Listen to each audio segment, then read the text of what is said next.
ഹരേ കൃഷ്ണ. ഋഷഭദേവനെ പറ്റി ശ്രീമദ് ഭാഗവതത്തിൽ 5:5:29 മുതൽ 35 വരെയുള്ള ശ്ലോകത്തിൽ പറയുന്ന കാര്യങ്ങൾ നമുക്കൊന്ന് വായിക്കാം.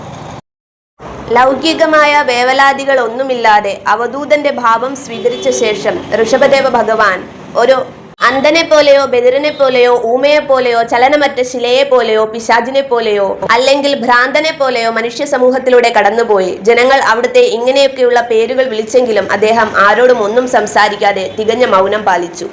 നഗരങ്ങൾ, ഗ്രാമങ്ങൾ, ഖനികൾ, നാട്ടുപുറങ്ങൾ, താഴ്വരകൾ, ഉദ്യാനങ്ങൾ, സൈനിക ക്യാമ്പുകൾ, ഗോശാലകൾ, ഇടയഭവനങ്ങൾ, സത്രങ്ങൾ, കുന്നുകൾ, വനങ്ങൾ, ആശ്രമങ്ങൾ എന്നിവിടങ്ങളിലൂടെയെല്ലാം ഋഷഭദേവൻ സഞ്ചരിക്കാൻ തുടങ്ങി.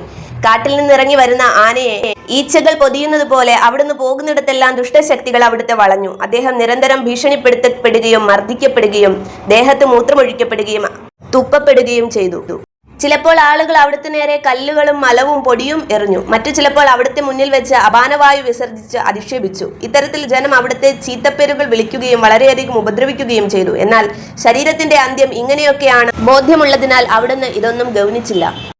തന്റെ ആത്മീയ മഹിമയിൽ ഉറച്ചു നിന്നുകൊണ്ട് ആത്മീയ തലത്തിൽ നിലകൊണ്ടതിനാൽ ഈ ഭൗതിക അപമാനങ്ങളെ അദ്ദേഹം അല്പം പോലും കണക്കിലെടുത്തില്ല. മറ്റൊരു വിധത്തിൽ പറഞ്ഞാൽ പദാർത്ഥവും ആത്മാവും വേറെയാണെന്ന് അദ്ദേഹം പൂർണ്ണമായും മനസ്സിലാക്കിയിരുന്നു. അദ്ദേഹത്തിന് ശരീരബോധം ഒട്ടുമില്ലായിരുന്നു. അതിനാൽ ആരോടും ദേഷ്യം തോന്നാതെ അവിടുന്ന് ലോകം മുഴുവൻ ഏകനായി സഞ്ചരിച്ചു. അടുത്തത് അദ്ദേഹത്തിന്റെ രൂപവർണ്ണനയാണ്.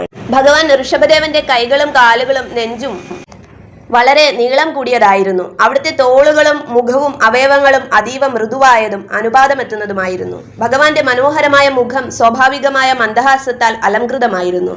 അതിരാവിലെ മഞ്ഞുതുള്ളികൾ നിറഞ്ഞ പുതുതായി വിരിഞ്ഞ താമരപ്പൂവിന്റെ ഇതളുകൾ പോലെ വിടർന്ന അവിടുത്തെ ചുവന്ന മിഴികൾ ആ രൂപത്തിന് കൂടുതൽ ശോഭ പകർന്നു.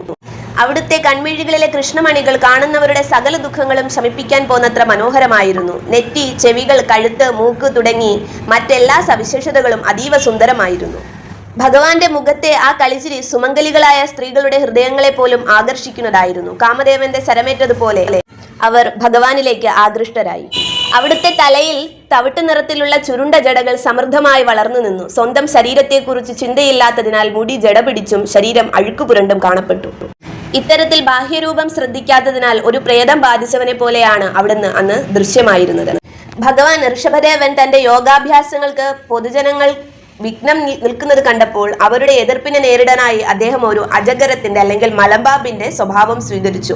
അദ്ദേഹം ഒരിടത്ത് തന്നെ കിടപ്പായി. കിടന്നുകൊണ്ട് തന്നെ അദ്ദേഹം ആഹാരം കഴിക്കുകയും പാനം ചെയ്യുകയും മലമൂത്ര വിസർജനം ചെയ്യുകയും ചെയ്തു.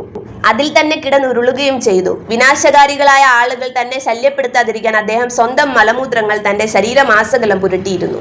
ഇവിടെ ഒരു കാര്യമുണ്ട്. ആരെങ്കിലും ഞാൻ ദൈവമാണ്, ദൈവത്തിന്റെ അവതാരമാണ് എന്ന് പറയുകയാണെങ്കിൽ ഇതാണ് തെളിവ്. ഈ ഒരു തെളിവുണ്ടെങ്കിൽ ഓക്കെ, ആ വ്യക്തി ദൈവമാണ്.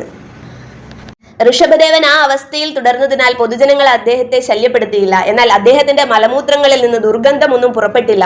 നേരെ മറിച്ച് അവ അത്രയധികം സുഗന്ധമുള്ളവയായിരുന്നു. അവയുടെ മനോഹരമായ പരിമളം ചുറ്റുമുള്ള 80 മൈൽ പ്രദേശം മുഴുവൻ സുഗന്ധപൂരിതമാക്കി.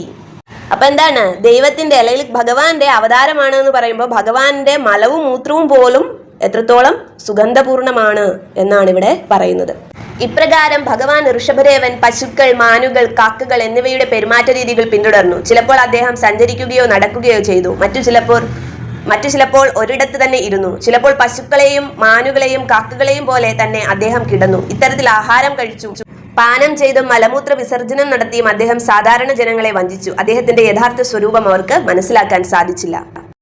ഹേ പരീക്ഷിത് മഹാരാജാവേ, എല്ലാ യോഗികൾക്കും യോഗവിദ്യയുടെ നിഗൂഢ പ്രക്രിയകൾ കാണിച്ചു കൊടുക്കുന്നതിനായി ശ്രീകൃഷ്ണന്റെ പൂർണ്ണാംശമായ ഭഗവാൻ ഋഷഭദേവൻ അത്ഭുതകരമായ ലീലകൾ ആടി. വാസ്തവത്തിൽ അദ്ദേഹം മോക്ഷത്തിന്റെ നാഥനും 1000 മടങ്ങ് വർദ്ധിക്കുന്ന പരമാനന്ദത്തിൽ പൂർണ്ണമായി മുഴുകിയവനുമായിരുന്നു.